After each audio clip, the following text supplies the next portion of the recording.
friends, did you know that apples grow on trees? That's the name of our story.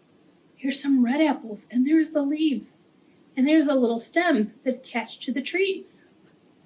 But apples grow on trees.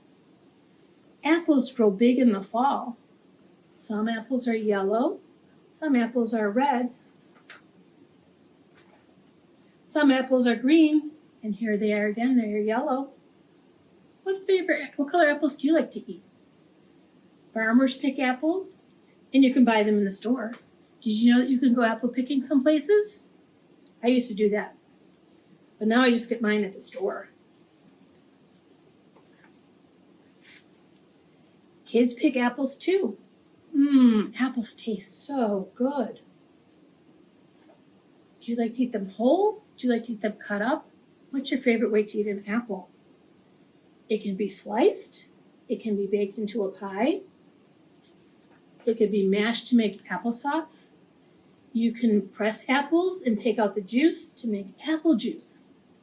Do you like to drink apple juice? Have you ever had applesauce? Here's a group of friends who like to eat apples. Bye, friends.